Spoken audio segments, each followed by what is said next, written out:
Bonjour à tous et à toutes. Écoutez, je suis très, très heureux d'être parmi vous et honoré par cette demande qui m'a été faite, voilà, de représenter François Fillon. Alors, je vais me présenter en quelques mots. Donc, je m'appelle Gilles Michaud. Je suis de la région puisque j'habite à Croix et que voilà, je travaille à l'Équin. En quelques mots, je dirige une entreprise qui travaille dans le bâtiment. Je suis père de famille, j'ai 7 enfants. Et notamment, j'ai un garçon qui a 17 ans, qui s'appelle Quentin, qui est handicapé. C'est un garçon très unique. Voilà, donc je suis sensible en fait à l'handicap. Je voulais dire également que je ne suis pas un élu, je suis issu de la société civile, c'est-à-dire que, ben voilà, comme vous, j'ai une activité et je ne suis pas professionnel dans la politique. Simplement, j'ai choisi de rejoindre François Fillon il y a 1 an pour l'accompagner dans sa campagne, d'abord lors des primaires, dont vous avez sans doute entendu parler, et puis maintenant pour la campagne présidentielle. Voilà, donc je le dis en toute humilité, évidemment, je connais un peu le programme de François Fillon, je l'ai travaillé, mais il est possible que vous me posiez des questions sur lesquelles je ne saurais pas nécessairement répondre, je vous le dirai très simplement. Et éventuellement, s'il le faut, j'apporterai des réponses ultérieurement, peut-être par écrit, s'il y avait des cas où je ne saurais pas répondre. Alors, la question c'est comment vous présenter le programme de François Fillon en 1 quart d'heure. C'est un programme très vaste, très complet, qui est écrit sur 100 pages. Vous imaginez, j'ai 1 quart d'heure pour résumer une centaine de pages de programme. Avant de présenter le programme, je voulais juste vous dire la raison pour laquelle j'ai choisi de rejoindre François Fillon. Je crois viscéralement aux valeurs de la droite. Vous savez, il y a en France essentiellement 2 pôles politiques. Un pôle de gauche, un pôle de droite, avec des différences. Les 2 pôles sont hautement respectables, mais à titre personnel, je crois beaucoup plus dans les valeurs de la droite que dans celles de la gauche. La gauche croit beaucoup en l'État, en la puissance de la fonction publique, qui doit être très présente pour la gauche un peu partout. Alors oui, la fonction publique est très importante, mais la droite croit aussi beaucoup en la valeur de la responsabilité, de l'entraide entre les personnes. Voilà, et donc la droite a aussi beaucoup à dire du point de vue de la solidarité, de la justice. Le programme de François Fillon est très vaste. Il porte sur de nombreux domaines que nous allons suivre ensemble. N'hésitez surtout pas à me dire si, avec vos cartons jaunes ou oranges, si je dois aller moins vite ou s'il y a des questions qui doivent être éclaircies.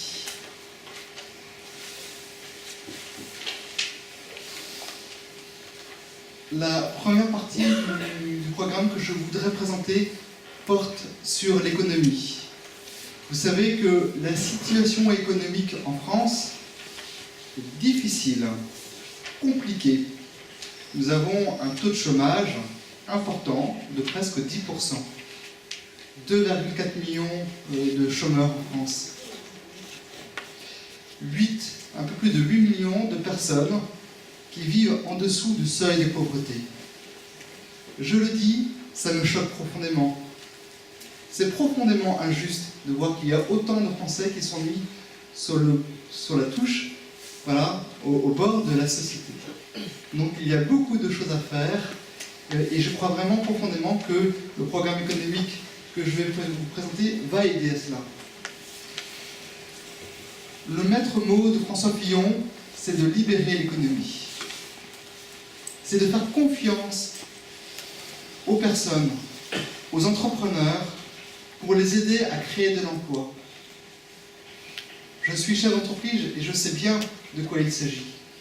je subis tous les jours des difficultés liées à des charges sociales qui sont trop importantes, à une pression administrative qui est importante. Le but de François Fillon, c'est de libérer l'économie, c'est de permettre aux entreprises d'avoir moins de charges sociales. Donc c'est la raison pour laquelle, en première ligne, le projet, l'une des mesures majeures de François Fillon, c'est de diminuer les charges sociales. Alors je vais vous donner un exemple très concret. Quand je verse un salaire à un salarié de mon entreprise qui s'appelle Verrières du Nord, un salaire par exemple de 2000 € brut, eh bien, donc le salarié touche 2000 € brut, mais moi je dois verser des charges patronales qui sont quasiment de 2000 €. C'est-à-dire que ce que je paye réellement, ce n'est pas 2000 € mais c'est 4000 €. Ce niveau de charge patronale est bien plus important en France qu'en Allemagne par exemple. On paye à peu près 10% de charges patronales en plus. La conséquence de cela, c'est que les entreprises françaises ont une faible rentabilité. Chez Verrières du Nord, c'est le cas. Nous travaillons dans le bâtiment et notre rentabilité, elle est faible. Parce que voilà, nous avons un niveau de charge et d'impôt qui est trop élevé. Du coup, je ne peux pas embaucher. Quand je veux embaucher quelqu'un, je mets beaucoup de temps avant de prendre la décision parce que je sais que voilà, ça va peser beaucoup sur la rentabilité de l'entreprise. Alors, je ne vais pas tout décrire, mais rapidement, il y a d'autres mesures économiques. Vous savez qu'en France, il y a une fiscalité sur les revenus du capital. Alors, qu'est-ce que c'est que sont les revenus du... Fiscalité. N'hésitez pas à lever vos petits cartons, hein. Il faut vraiment que tout le monde puisse comprendre. Fiscalité expliquée. Alors, là, j'avais pas compris non plus. merci. Heureusement que vous avez que des cartons orange et jaune, pas rouge. Sinon, ça m'inquiéterait. La fiscalité, eh bien, chaque Français paye des impôts sur le revenu. Quand vous avez un salaire, chaque Français paye un impôt sur le salaire. Et puis, vous savez que les Français ont aussi des actions, des assurances vie. Voilà, c'est cela que l'on appelle le capital.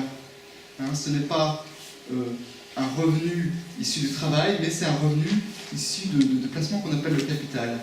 En France, donc, le niveau de fiscalité sur le capital est très important. Alors oui, on peut se dire qu'il y a une mesure de justice, et c'est normal que les gens qui ont de bons revenus payent un impôt plus fort que les autres. C'est tout à fait normal.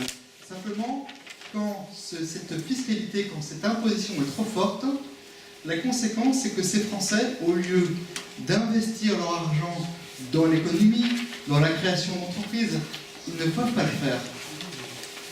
C'est l'une des raisons pour laquelle il y a tant de chômage en France. On contraint tellement la vie des entreprises, des personnes qui peuvent investir, que du coup, on ne crée pas assez d'emplois. Une autre mesure phare importante, c'est la suppression des 35 heures. Alors, je vais aller vite parce que le temps passe. Vous savez qu'aujourd'hui, la durée du temps de travail, c'est 35 heures, alors qu'elle était de 39 heures avant 1999. Et ça coûte très cher aux entreprises. C'est-à-dire que les entreprises, aujourd'hui, payent les salariés pour une durée de travail qui correspond à 39 heures, alors que les salariés travaillent 35 heures. Donc là aussi, c'est une vraie contrainte pour les entreprises. Et le projet de François Fillon, c'est de permettre aux entreprises de renégocier avec les salariés pour éventuellement, si on trouve un accord avec les salariés, augmenter le temps de travail. Par exemple, chez Verrières du Nord, de mon entreprise, les salariés arrêtent de travailler le vendredi à midi. Quand on a un client qui nous demande de finir un chantier dans des délais qui sont rapides, courts, eh bien il est très difficile aujourd'hui de demander à des salariés de venir travailler le vendredi après-midi. Donc c'est très contraignant.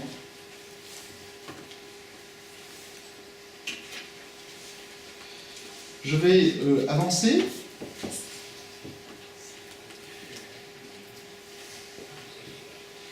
Pour vous parler très très rapidement d'un autre projet phare de François Fillon qui est la réforme de l'État.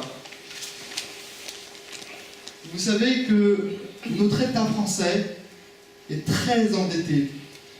C'est-à-dire qu'il doit beaucoup d'argent, il emprunte tous les jours des sommes considérables, à peu près 900 € par mois et par Français. Quand un bébé naît, il doit 36 000 € en fait, du fait de l'endettement de l'État. On ne pourra pas vivre comme ça. L'endettement de l'État est de 2200 milliards d'euros. 2200 milliards. C'est une somme astronomique.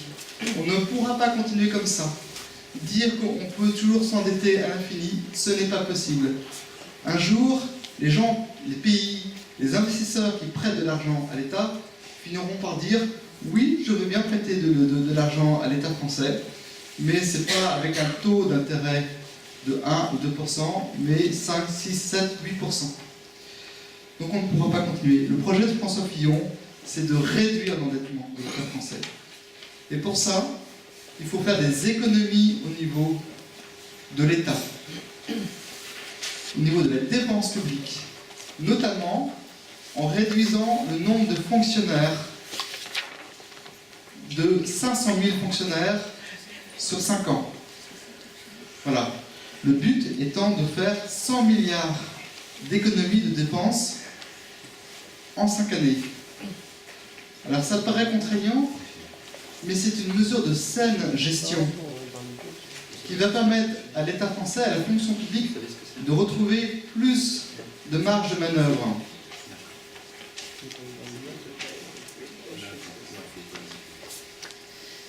Carton jaune, il faut que je parle moins vite. Ouais.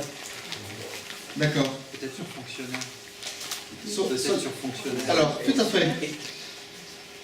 Un fonctionnaire, c'est une personne qui est salariée de l'État, de la fonction publique. Quand François Fillon dit qu'il faut réduire le nombre de salariés de la fonction publique de 500 000 personnes, il ne s'agit certainement pas de dire, de montrer ces personnes du doigt. Les fonctionnaires sont très respectables et font un travail tout à fait essentiel pour la nation. Simplement, en 10 ans, le nombre de fonctionnaires en France a augmenté de 1 million, depuis 1999. Alors qu'avant, on avait une fonction publique, 2 minutes, qui fonctionnait très bien. Bon. Le programme de François Fillon porte aussi sur l'éducation scolaire, sur l'école. Le but est de permettre aux Français, aux jeunes Français, de retrouver une formation sur les bases, sur le socle de connaissances meilleure qu'aujourd'hui. Aujourd'hui, vous avez énormément de jeunes Français qui sortent de l'école primaire, qui arrivent en 6e, sans savoir ni très bien lire, ni très bien écrire, ni très bien calculer. C'est un vrai problème et je le dis à titre personnel, c'est un scandale. Ce n'est pas acceptable de voir qu'il y a autant de jeunes qui ne savent pas lire, ne savent pas écrire. Parce qu'après, la vie devient très très très compliquée pour ces jeunes-là. Donc le projet de François Fillon, c'est vraiment de permettre à ces jeunes de retrouver une éducation, un apprentissage qui leur permettra de savoir lire, écrire, d'avoir une bonne culture générale. Alors, le programme de François Fillon porte aussi sur le baccalauréat, mais ça je passerai là-dessus, sur un enseignement professionnel plus accessible pour les jeunes. Pardon, je ne suis pas précis. Alors, je vais juste terminer quand même sur un sujet qui nous tient à cœur, qui porte sur sur les mesures liées au handicap.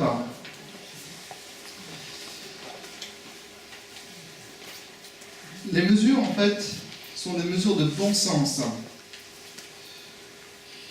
Le but, c'est déjà de permettre à l'État, à la fonction publique, de mieux accompagner les personnes atteintes d'un handicap et leurs familles. Notamment, l'une des mesures, c'est de reconnaître aux parents et aux personnes qui accompagnent les personnes handicapées dans les familles un droit à la formation.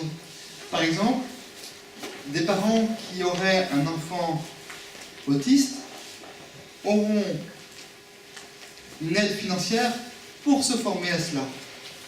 Voilà, et être moins démunis devant les difficultés liées à l'handicap de leur enfant.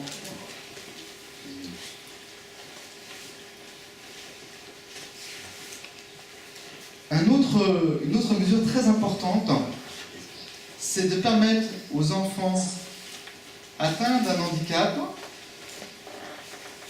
intellectuel ou physique de suivre une scolarité normale, de pouvoir intégrer les écoles plus facilement en mettant en place des accompagnants.